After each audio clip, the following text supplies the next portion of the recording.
Hello. Thank you for coming this evening. I'm Gundars Oswald, the Program Director for INCOSE Chesapeake Chapter. And we're going to have Mark Walker talk about challenges in critical infrastructure protection. One interesting thing is years ago, there was a lot of worry about EMP pulses, during the Cold War. And we decided that there's just no way in hell to protect against that, and I think we're somewhere in the same direction now. The other thing is that I did go to another meeting with the sciences board, and they said, well, the power plants do everything on a 40-year cycle, and so how long is it going to take to update the equipment to protect ourselves? So that's another issue that we've seen over the years. There's the reality of financing and how they do business, and you've got to change that. So anyway, Mark will talk about the issues, the thrills, and the issues, and how to get these things solved, hopefully in the future. Thanks. Okay, is this working? Everybody get here? All right. Okay.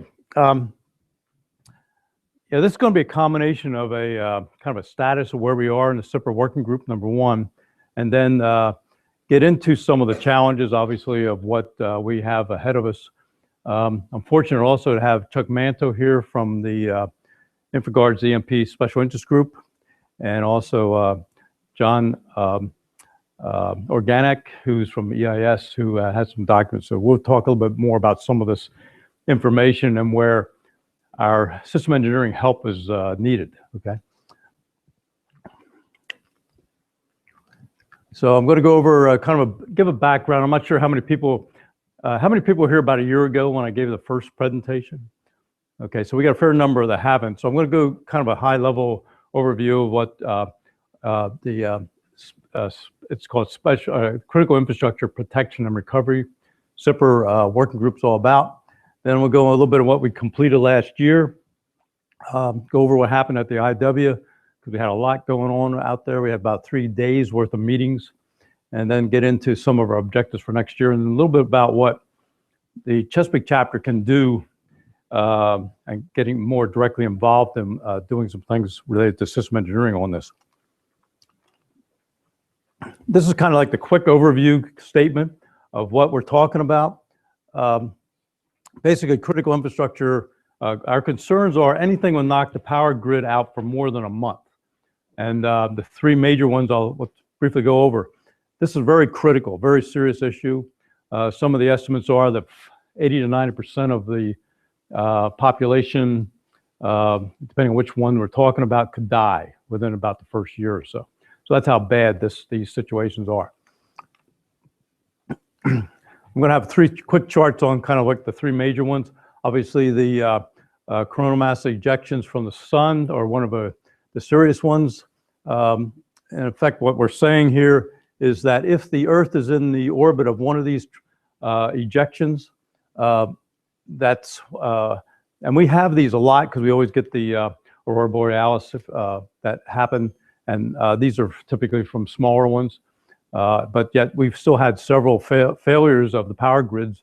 One was in northern US and a little bit of Canada just several years ago, along with some happened in Sweden, Norway, that area too. So most of them are northern, but a really bad one, which happened in, the last one was 1859, called the Carrington event. For example, the aurora borealis was seen in southern Florida. So you get an idea how big these impacts are and how far they can go. Okay, the second one is a HEMP, high altitude electromagnetic pulse, which Gundar's mentioned about.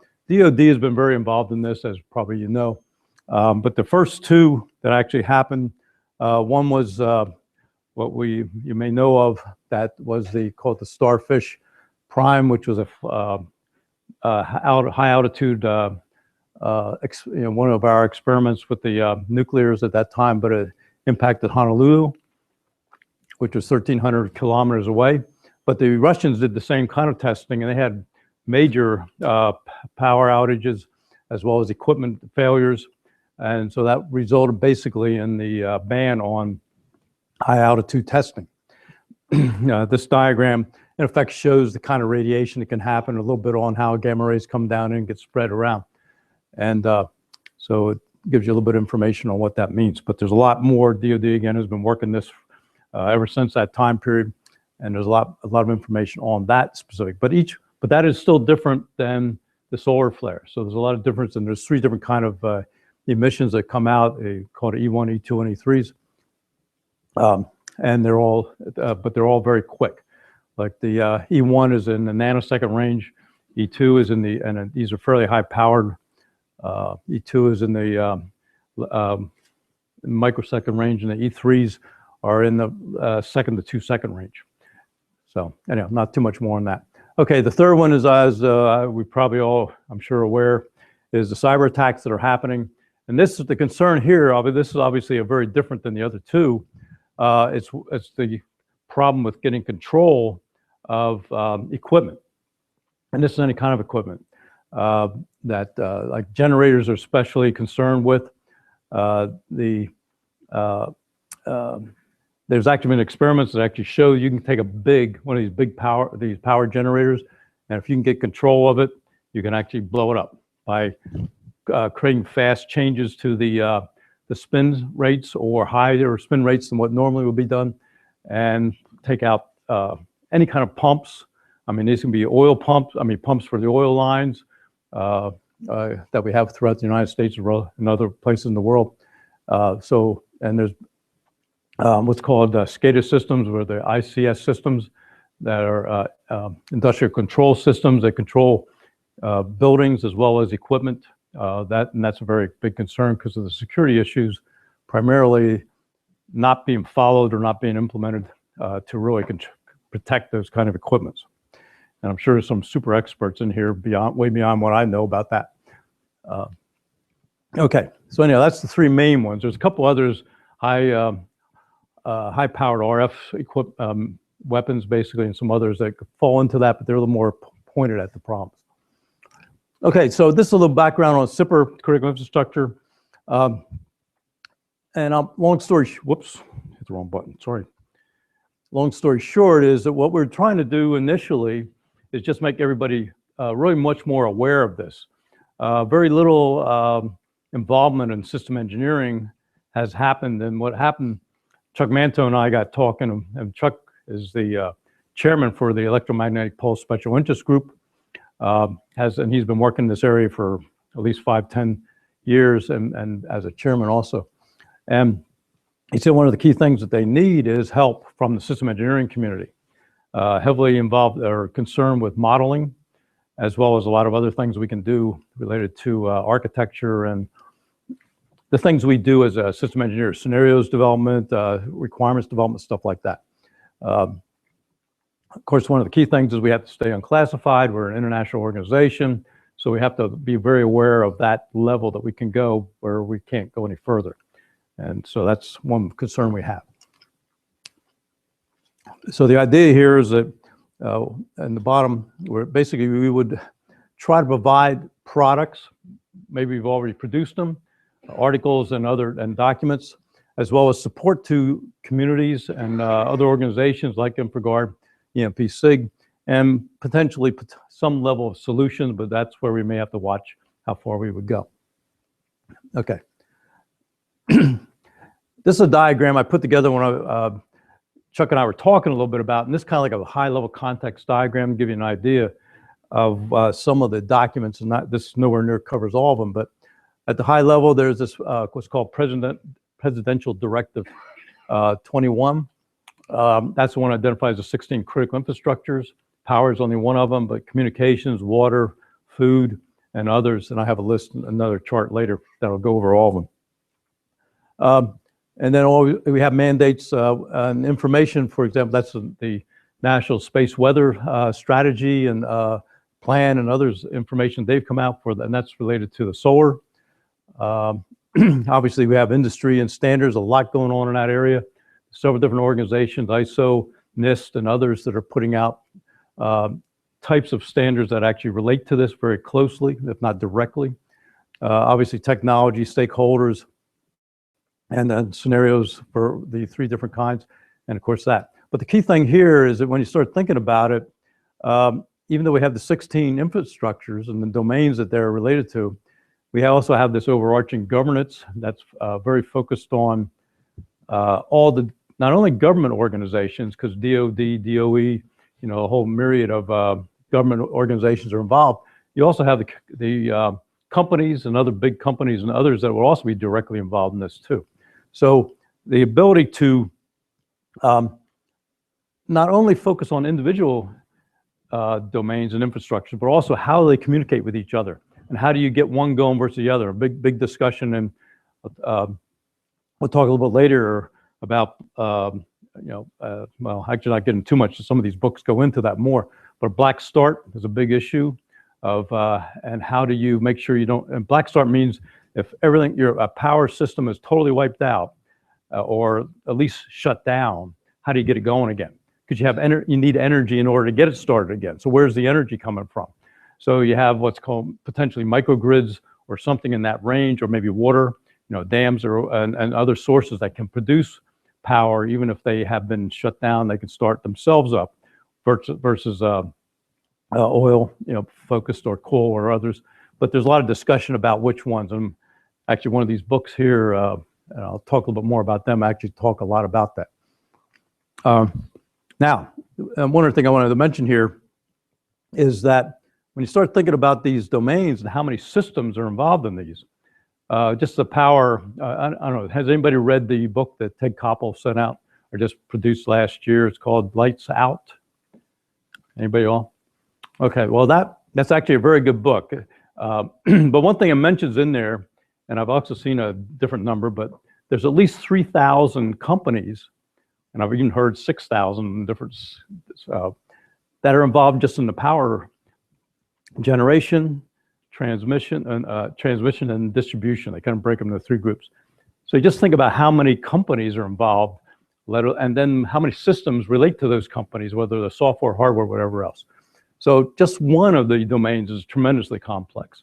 And then you look at all the rest of them, that water, and it's just a very, very complex, just because of the numbers, let alone how do we interrelate them to each other. Okay. Okay, this is a diagram, came out of one of the, well, it's out of the FCC, it's online right there.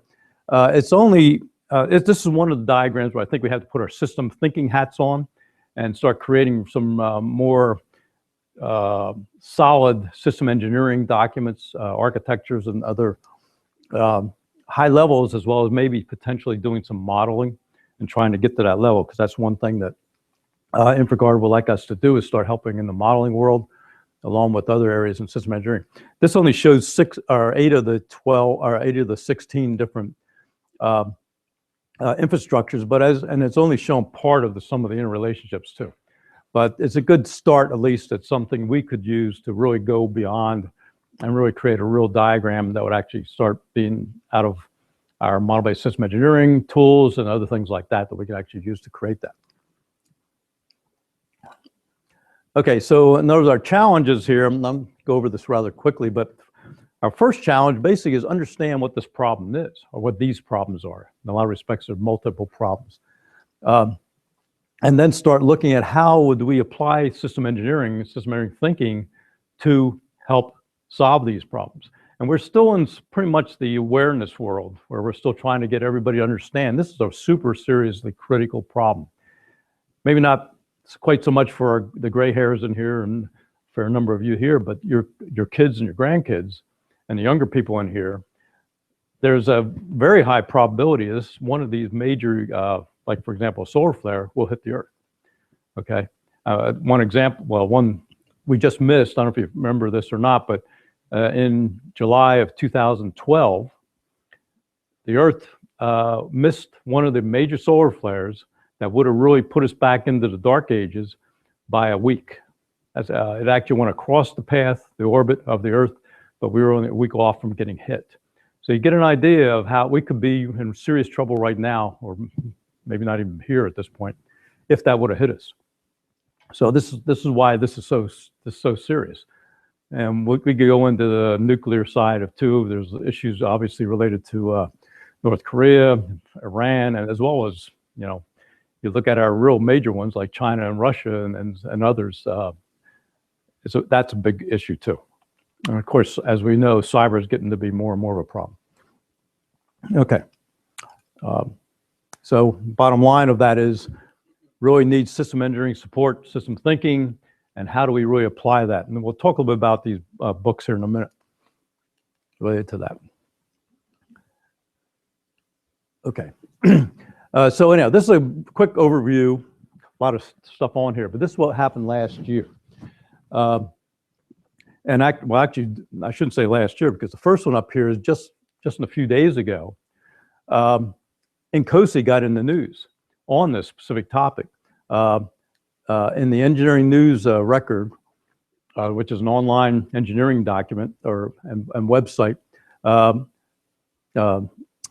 Alan Harding, our president of INCOSE, and Mike Delmar, who's co-chair with me on CIPR, published this space weather event risk too big to ignore. Okay, and that's specifically on what we were just talking about. That just came out. In our December, and if you haven't looked at it already, what do I got here? It's a hard copy, but this is our December issue of INSIGHT. It's on CIPR. We have 16 articles in it. Very good, kind of a high-level overview. Several are from the InfraGard people, and Chuck has an article in there, along with about 10 of the others from engineers, system engineers out of INCOSE, talking about specific topics also. So it's a good starting point to kind of get a feel for what's going on, and some of the others I'll talk about in a minute will also, in fact, I'll get into them right now. So the third one here's the InfraGard EMP Special Interest Group book called, where do I got that here? Here it is, which is the one we're going to be giving away tonight. John Johas and myself are listed as co-authors. I didn't really, at least what I wrote, I wrote a section to start introducing modeling, but since we didn't have any details related to it, that was not put in. But I did make several recommendations later, but this is the things that we need to, this is really one thing we really need to help develop this next version, because version 2 is going to be coming out this year. And we need to get more into the engineering side of this problem and really again applying our system engineering thinking to how do we and what can we do as a again a nonprofit organization, but something we really want to try to do is help add much more value to the next version of this, which will be coming out at the end of this year. This is one other article that Mike Delmar wrote. The Agile Software Development Working Group asked us to put out an article in it's in that one. We helped Energy Tech. If you want to get really into this, Energy Tech is a conference that John Johas, who's another co-lead on CIPR, he puts this on up in Cleveland. We have, I think there was 5 actual tracks in it. I helped run the MBSE one, but there's also a track on CIPR, critical infrastructure specifically, and another one on power. Another one was related to InfraGard. Heavy, and they had a working sessions up there. So there's a lot of good activity if you really want to get involved in understanding what's going on. Chuck, and we'll maybe talk about this a little bit later, but Chuck runs this DuPont Circle summit that's every year in the first couple of days of December. 2 days worth of presentations along with some working sessions. Very good. And this is the result of the 2015 version, which he puts out, and it's got everything that was said and happened in that conference. So there's a lot of good information in there also related to it. SEDC, that's the Washington chapter's conference that they put on in March. The theme of it was CIPR, and we have 70-some presentations. So if you want to look at presentations, there were a whole load of those there on that. And we have our monthly international calls.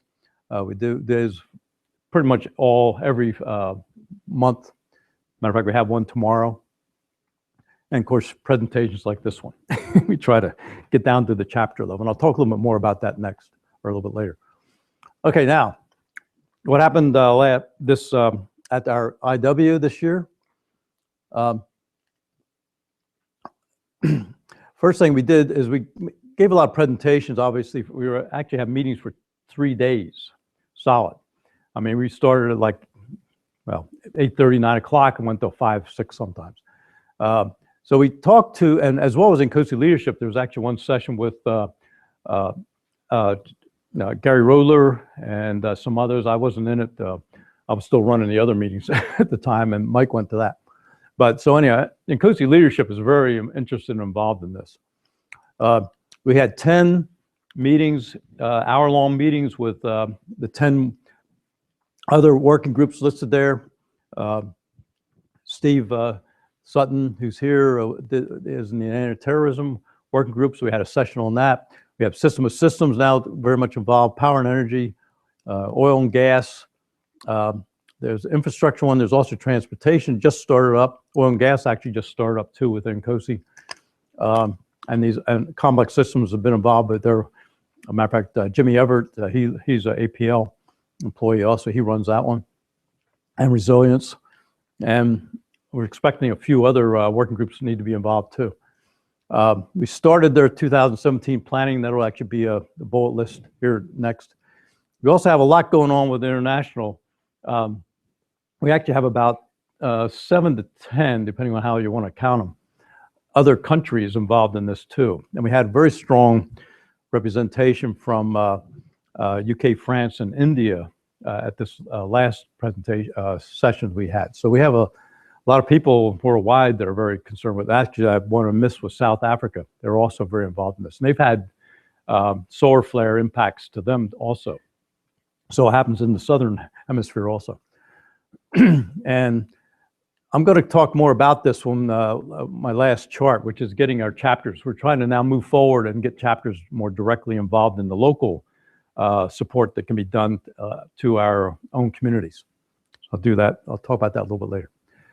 One other thing we did, which was really nice, we were happy to get it, is we received a award from INCOSE on outreach. And this is kind of just a list of the most of the different organizations that we've been involved with over the last year. So anyhow. Okay, so this is a diagram we've used kind of to show a very high level global aspect of the areas. And of course, regions are basically countries or regions of the that we're trying to get through. But it gives you kind of a high idea of and there's a lot of organizations. I probably ought to update this with a few others on there that we now know we're involved with. So it gives you a quick idea of the outreach that we're working on. Okay, so planning for this coming year, energy tech. And energy tech, the one key thing that's good about that is our opportunity to give presentations from a technical point of view. Again, applying our system thinking to this problem and evolving it more and more towards looking at understanding the problem again, as well as potentially getting towards some solution aspects of that. You don't actually have to produce papers. There's actually briefings. So it's good to have a paper to go along with it. You can explain that. Several people do that and have their briefing and then give out the papers besides. Obviously, we'll be involved again with the DuPont Summit with Chuck and Chuck Manto's efforts. That's usually the first couple of days of December. We'll do that again. We're definitely going to be involved in version 2 of the, again, this Powering Through book. Probably be twice as slick, I expect, than it is now. But that, again, they are asking us to help in modeling and architecture, and again, more system engineering support. So that's where an area we can really start adding in our system thinking perspectives of how we can actually support and understand what's going on. And I'm going to talk more about this one. We're trying to get, again, to the chapter level, and I'll talk that later. We expect we're going to start working on papers with each one of the working groups. The ones that we have, I had listed before, and maybe if any others come up, but at least those 10 to try to say, how can we produce papers? And a lot of opportunities to present those papers too at these conferences and stuff. we now are going to start having presentations. We have a presentation, matter of fact, tomorrow at our international call. Doug Bodner, who's Georgia Tech, very much involved in modeling. He's going to give a presentation on enterprise level modeling applied to CIPR, critical infrastructure. So that's going to be tomorrow. We have to keep him kind of short, so it'll be about 15-minute presentation, but he's actually got a paper and some other stuff that he's been involved in this for several years for other applications. And of course, I still really want to get I've talked to Steve several times about this, is trying to get something going on writing what I refer to as system engineering scenarios versus the more generic textual descriptions of scenarios that would allow us to get more into specifics and integrate that in with modeling and architecture, which is one paper I wrote is on that area. And then I think we're going to get much more involved in working with other organizations. EIS, and John is here, as well as ISA, which is the Industrial Control Systems area. And I got PMI on here, and I'm going to talk about that again on another chart here because that relates what we could do, I think, as a chapter. Okay, now this diagram, similar to the other one, but it's US focused. So the idea is here, this gets a little more specific about what is US. Just mentioned a few of the government organizations, as well as others in the private areas, private sector areas. And so anyhow. Okay, products. This is what we want to try to start producing or produce more of. One of the things that John Johas is going to start is trying to get something going on in the power and energy world is a natural reference model. I don't know too much about what that's about, but that's one thing he's taken on to do. Threat models, and again, any kind of modeling that we can do is of high interest. As I mentioned, I think any documents, and these are not only documents we can produce, but also we have already produced. So if we have specific articles and other information that has been published in INCOSE that can be applied, you know, we got, I don't know, what, hundreds, maybe thousands of articles we've written on system engineering that may be useful to apply. And tutorials, you know, we want to start getting more into the training mode. So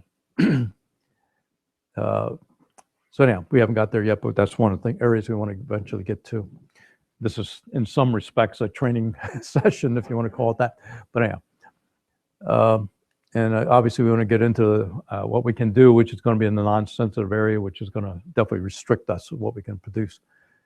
Conference tracks, I think in reference. I have a Word document that I keep updating as best I can with all the different reference material that I get on the emails, and I just have like links to like a short title or little description of what it is, and it covers all, you know, it's like the EMP or solar and a little bit on cyber, not too much there, but as well as other system engineering topics and technical topics. Okay, I put this one chart in because John Organic is here, and we just been talking over the last, and John is a new member of INCOSE, number one. So we're glad to hear that. He's very interested in helping getting more involved with getting system engineering here. What I did is I listed the books as well as the pamphlets that they have produced already. And here's, like, these are the 3 books that they produced, and he's got a few extra sets of these. But one is on an overview. Well, you can see this up here. One is an overview handbook. Another one is on fuel specific. Another one's on water specific. And I expect they're probably going to have more. I'm going to try to finish my presentation. We'll let both Chuck and Mike talk for maybe 5 minutes on some of the things that I can't address, and they can definitely address better than I can. And also they got several pamphlets that have come out. One's on EIS Council itself, SE process, which I think we can definitely help them maybe produce a much more complete set of what the SE process is. And the other one is what they call Black Sky, which is in effect either solar, nuclear, and they talk a little bit about cyber also in there. But it's a emergency control or communication and coordination system. It's in effect a description of a requirement for producing something like that. It's not a description of, because it hasn't produced yet. And then, of course, they have summits. Next one's coming up in July here in DC, so we can be involved in that. Okay, so this is my last chart. So I got thinking about, okay, now what can our chapter do? And so and the first aspect of it is understand, kind of help understand the problem, get up to speed on what's going on if you haven't worked in this area already. And these books up here are excellent starting points to try to get an understanding of policy issues, or what's going on in that world, in that area, or getting more of what is available engineering-wise, and then help us to identify what we can do to improve on those. So I figure we'd also look at what are our priorities, what areas do we want to actually work on, what can we do, and what availability and time do we have. We are a volunteer organization, so we got to look at what can we actually get done. And obviously, I think one of the key things here within Maryland is the Baltimore InfraGard. There's a chapter up there, so we can be directly connected with them. Obviously, National Guard and other organizations that be of importance. Probably we get maybe more into DOD and NASA and other organizations like that, and emergency preparedness and officials and organizations there. Non-government organizations include really where we individually, personally are, our own communities themselves. You don't want to be the only ones aware of what's going to happen if something happens, right? You want to have your whole community developed, and there's a lot of actually some good articles and of actually developing, and some of them have actually already been developed, off the grid type communities, so that they are pretty much ready to go if something like this happens. One example is I got a solar powered generator. It's basically a big jet battery that's got a solar panel set up to power it up. It still plugs into the wall when you got power and it's be charged up, but it's actually, think about it, if you run out of gas after the gas stations can't pump anymore, or whatever else may happen. The other thing I was thinking about is Ken Pataki was in a lot of our meetings. He's from the Southern Maryland chapter. This is a good opportunity for us to get connected with them too. So we're trying to expand to let us work more closely with them, as well as the Baltimore PMI. Management of this from a program management point of view be very helpful to help do that and be a way for us to connect directly with them. Obviously provide any system engineering support, which is again where we put our hats on and say, okay, what can we do from a big picture point of view, our system thinking point of view, a holistic perspectives, and maybe a little more level of detail modeling and that type of thing. Obviously, this is another big one here. We want to, our CIPR group, number one, is going to be, we want to produce some pamphlets. One nice thing that Chuck has, I have a whole load of them, everybody can pick them up, is this high-level description of what his working group's all about. I mean, his special interest group in EMP. And we'll have those available so you can pick them up. So do stuff like that so we can get the word out better. And obviously, we're going to be involved in the powering through version 2. I mean, if you want to get more involved in that, we definitely got the opportunity to do that, et cetera. Okay. Let me just let Chuck talk for maybe about 5 minutes about what he has going on with the, maybe background, whatever you want to mention related to the EMP special interest groups related to InfraGard. And then, let's see. Okay. I'll use this one. Great. Okay. Thanks. My name's Chuck Manto. Anybody here last year when I was here? Just a few of you? Okay. So one of the things I'd like to do, I wrote down a few notes. Absolutely want to welcome all of you to be involved in this next development of powering through, and I'll explain that in a moment. But a couple of things I should mention to start. Many of us now, when we're looking at an all hazards approach to high impact threats, we're now beginning to talk about it not so much as low probability high impact threats, but low frequency high impact threats, because the likelihood of a super solar storm is 100% roughly over the course of 100 years. statisticians and space weather experts will argue is at 6 to 12% during any particular decade. But that's an unacceptably high risk. If you're a military planner and somebody could say, what's the chance that any reasonable adversary could take you out in the course of a decade, and they would say 10%, that's an unacceptably high risk. The other risks come and go in terms of the height of probability, depending on how well prepared we are. So if you imagine having your house with a pile of money at the front door with no lock, with a big sign saying, don't come in and steal the money, as opposed to the next guy who doesn't have a sign, he's a little more stealthy and the door's locked, who's going to be hit first? So man-made threats are a little more difficult to assess because the probability changes as the cost benefits are sort of judged differently by the would-be attacker.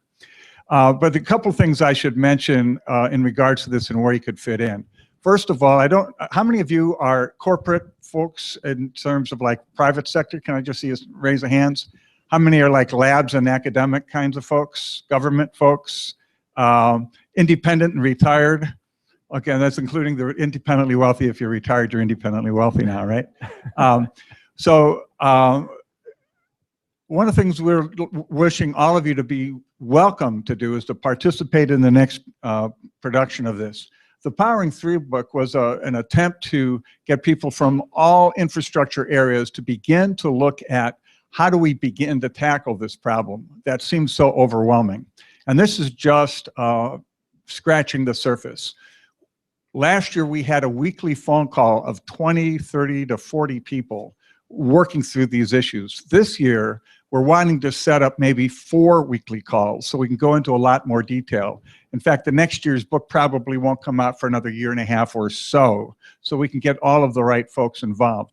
So in addition to the people we already know through our various communities of interest, we'll have folks, for example, at the National Guard, bringing in people they know nationally. There will be other groups that will contribute nationwide experts to these panels. So we would love for all of you to be involved. And if not you, perhaps some of the people that you know. And you could talk with Mark about how to make that happen. Also, when we have our meeting annually, the first Thursday and Friday of December, we'd be very happy to find a way to host all of you who are involved in this kind of planning to have your own meeting there, either that very first day or maybe even the day before. We can work with you to plan that so you can find a much more engaging way to be involved. The other thing I would encourage you to do is to think about your own company or your own jurisdiction in which you live and ask yourself the question, if there were to be a 6 to 18 month regional blackout, and Lloyd's of London basically determined that just from the solar event alone, we would have an 18-month blackout between Washington, D.C. and New York as a result of that.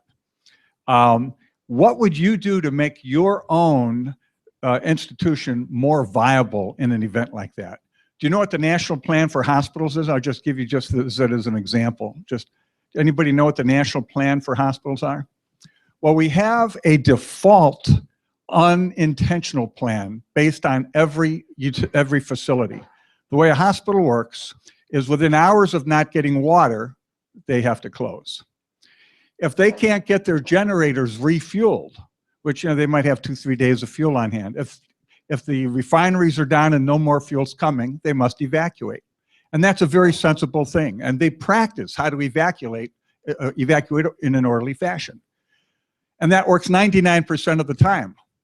But what happens if the moment you're evacuating your hospital, the next 100 hospitals are evacuating too and sending all their people to you? In that moment, the plan doesn't work.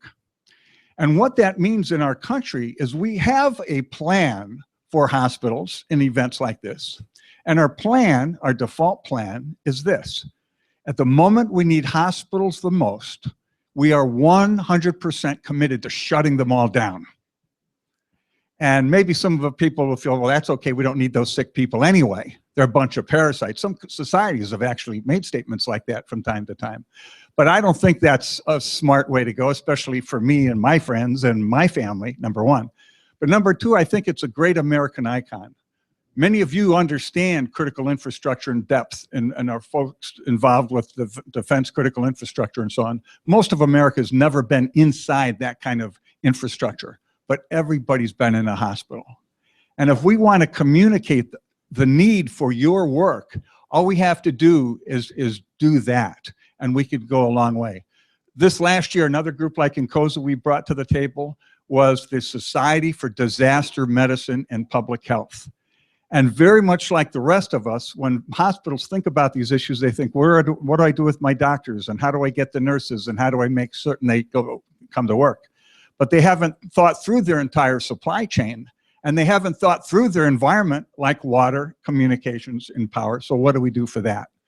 That is why you are so important. Most people, when they start to think of things this complicated, guess what they do? They become deer in headlights and they freeze and say too hard. Why we need you is that you, who are experts at making the complicated understandable to your chief layman in charge, which is the CEO, typically doesn't have all the background you have.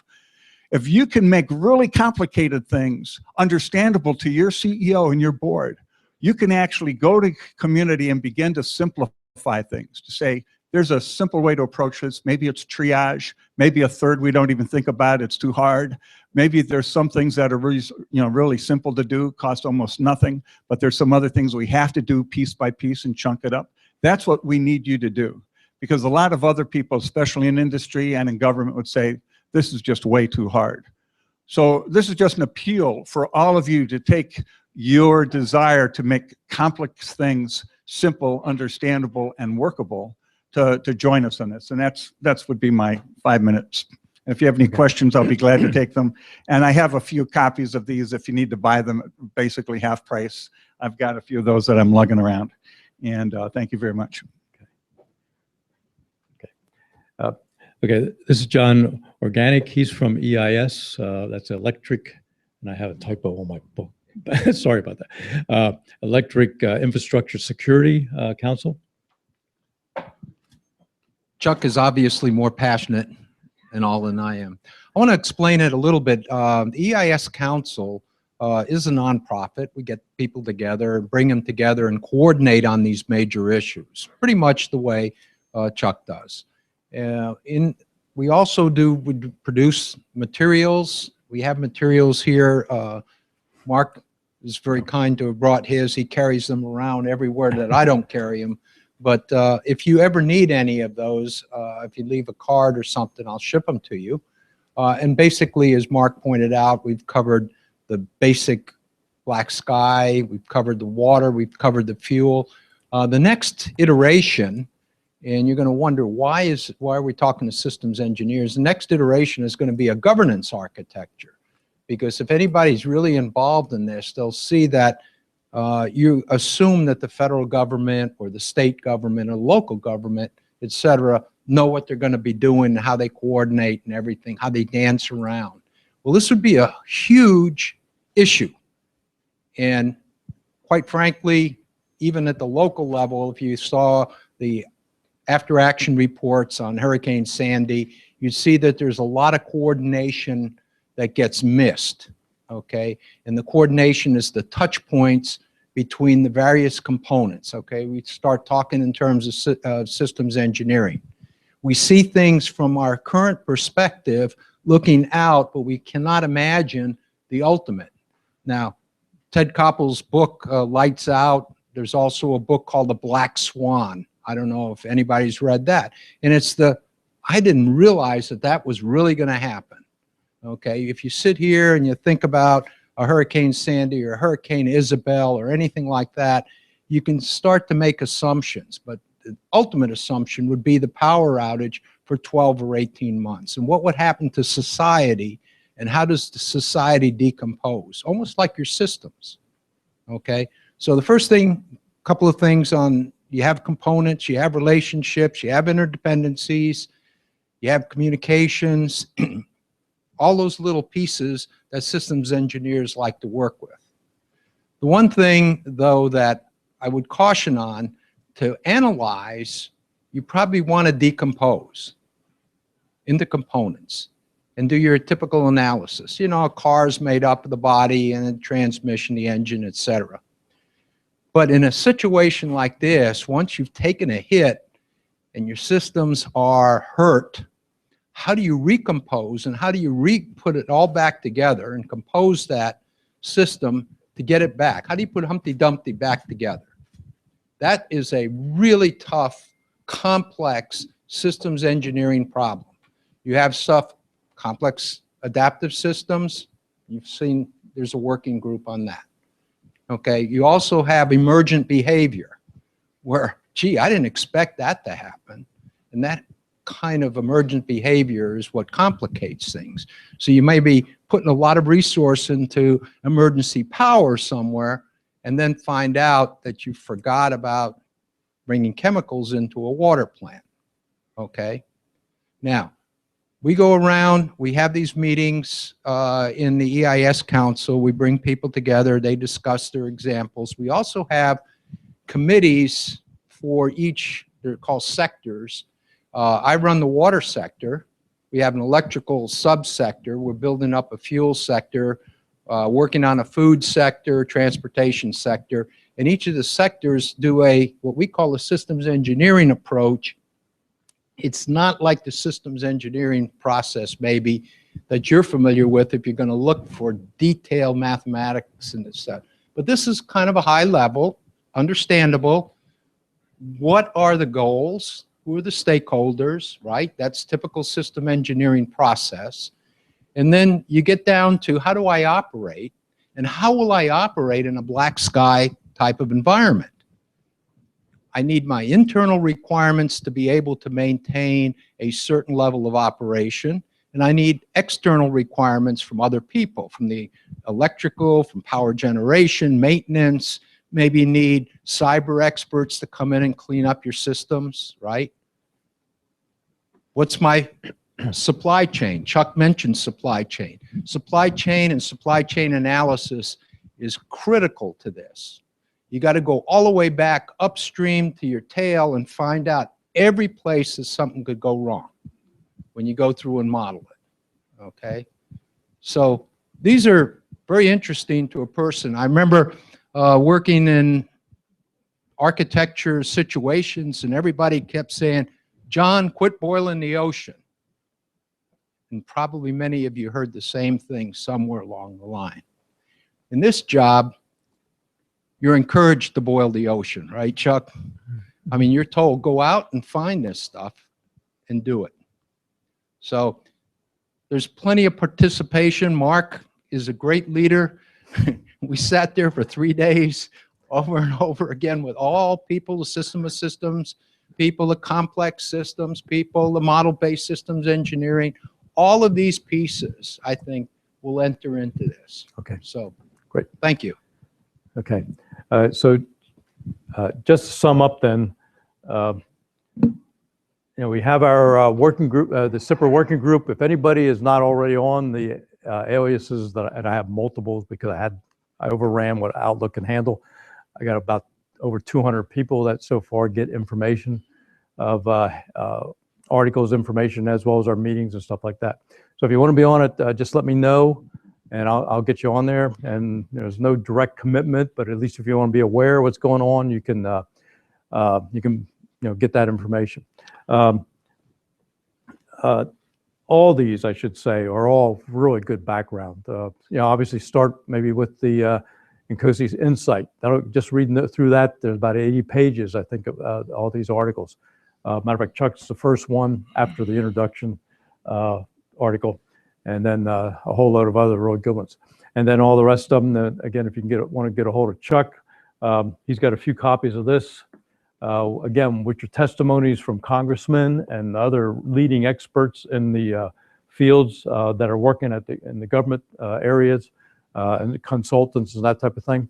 The handbook, again, this is on Amazon. So if you want that, it's I think it's $30 if I remember right. I'm not sure. 39.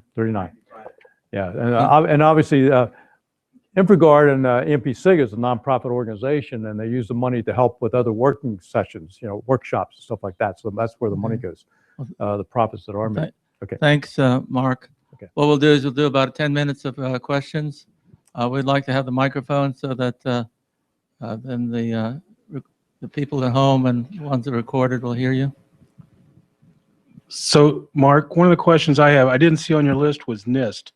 I don't know if you're familiar with not. NIST is working the cybersecurity framework, which actually supports all the critical infrastructure. And it's volunteer and it's mostly commercial, but they're reaching out to the whole community and everything. And if you want, I can put you in touch with Dr. Ron Ross in charge of that NIST project, along with some contractors engaged. That might be another way to get and reach into this stuff and actually get some more support also. Yeah, we'd definitely like to do that. Actually, Ken Kapchar is working on standards for us through the INCOSE Standards Committee. And this is definitely one of them, 800-160, I think it is, and that group there. But yeah, the problem, I say a problem is there's a lot of different standards going on. And one thing I'd like to do, which I haven't had time, is to get them in categories of what does this one cover, what does ISO has several that Ken's working. I think a couple, maybe not last week, last meeting, but the one before, Ken Zimbrowski gave a presentation, and Ken's Kapchar gave a short version of that was focused more on the CIPR, but it's about 10 charts long, right? So there's a lot of standards, but yeah, that's definitely the NIST set is definitely very important, and we could always use help understanding it. Okay. Yeah. Hi, Mark. Yeah, appreciate you guys coming back. It was a year ago when you did the last presentation. But the thing I've always found puzzling the last couple times you guys have been is, I mean, what you're describing to me is a pretty massive national problem. In the past, the government recognized it, put a bunch of money together, leads an effort to go solve that problem. I don't see any of that structure here. I see a bunch of volunteers and professional societies trying to solve a national problem. I mean, that means like trying to design an air transportation system with professional societies and volunteers. It's very puzzling why that for a number of years has been that way. It just doesn't make sense to me. Can you That's a very good question. I'll be glad to take a swipe at it. Lots of times the hardest issues aren't addressed by government or resources until enough people become aware that it's a problem in the first place. And when there's enough resources available at the very preliminary stage, then it results in laws being passed and money being set aside. After a number of years, for example, this past December 23, the National Defense Authorization Act of 2017 was put into law. And Section 1913 was a whole section on high impact threats such as EMP and space weather. And now DHS is being tasked with planning for these scenarios and driving it through to the local level. And also beginning to do R&D, which will be funded out of other resources, no new money. But this is the first time where the force of law is forcing this as a forcing function to make this happen. Once every county commissioner begins to wrestle with the issue of how do we survive months without power and no one coming to our aid because they have their own problems, that will again increase a huge amount of awareness and another set of requirements that will be driven from that awareness. But it's actually at the very early stage when people are looking at this. Now, and one other example of this is the Defense Threat Reduction Agency. Most of you may know of that. That's the super geeks doing WMD over at the Pentagon.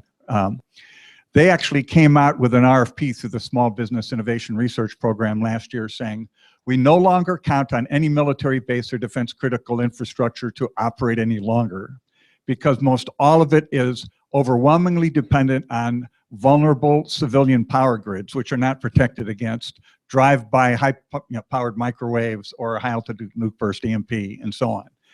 And what they said is we want the inventor community to come up with EMP-protected microgrids so that the critical loads of military bases can continue to operate, as well as all the things they need off-base, like water, sewer, hospitals, 911 centers, and other critical infrastructure on the civilian side. This was the first time a public statement has been made saying there's no confidence vote in our critical infrastructure. And it's very fragile, ready to collapse at any moment if one of these events were to happen. And they put some money into it by virtue of doing these SBIR programs. What a number of us are doing who won some of these projects is to align a number of $1 million pilot projects around the country that will be done with National Guard facilities, 911 centers, and hospitals. And then we're also lining up commercial funding where, starting today, there'll be $10 million blocks of money that could fully fund EMP and cyber protected microgrids for institutions who want them. But normally the way it's funded is by discovering the savings that these things can make, and you have to have top level support that those savings would be earmarked for that.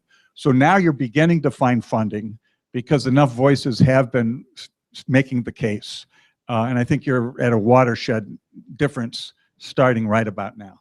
Long-winded answer, but.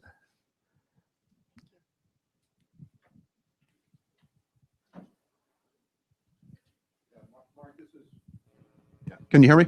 Yeah. Okay. This is directed towards you. I caught a comment that on the way coming in that was from you. And you had indicated that there was some kind of an agreement that was made with the French to either host a satellite or to participate in some of these activities. Well, yes. In other words, what I meant by that was that they had two representatives at our meetings, and they were sat through several of the meetings to just understand what was happening. Same thing with a representative from India, as well as some others. Yeah. Okay. Again, we're an international organization, right? All right. INCOSE, so we have to. Part of the reason why I'm asking, I worked with the National Security Space Architect Office from about 2001 through 2009. And one of the things that we had was piggyback packages that were developed specifically to be carried on satellites, both high flyers, low flyers, mid flyers. Okay. Okay. In addition to ACE and the SOHO, et cetera. And the purpose of them was to catch additional orbits to add to the database worldwide at the same time across the globe. So we had a better sense of what was really going on. The French had volunteered that they would take that and put that on one of their commercial satellites, which we paid for, the US government. Well, they started getting the data down, and in spite of agreements and memorandum of understanding, they wanted to charge everybody for the data. Okay. All right, so I just wondering how you made out. I don't think I can solve that problem right now. Well, all I can say is I don't know what the representatives that were there, that were system engineer, INCOSE members, how they were involved in that or not, but. NASA and NOAA were specifically involved. It had Yeah. to pay from the DoD and the Intel side. Okay. Well, again, NASA's been in a lot of the meetings. Matter of fact, the lead, I forget what, Roger Gibson, or his last name started with a G. He was at the Energy Tech Conference, so they're very involved in at least that. Now, it'd been interesting to have your question to him and see what he would have an answer for that. All right. Okay. Well, thank you, Mark. Okay. One of the comments I would make is, if we're doing simulation and modeling of our infrastructure and we find issues, the bad guys are going to like to see that. So we got to Yeah. be careful Again, yeah. at what absolutely. level we do that modeling and simulation. Yeah, that's a real touchy, because one of the things is InfraGard and others want us to do modeling. Well, there's a lot of different levels of modeling, right? And there's actually some labs and others that we know of that are involved in this already. So what we can do, from our point of view, I don't know. We'll have to look at what modeling is available and what we can do. Pick one. Okay, this is going to be for the Book. powering through book. Okay. Okay, everybody ready? Okay, 225579. 579. I guess not.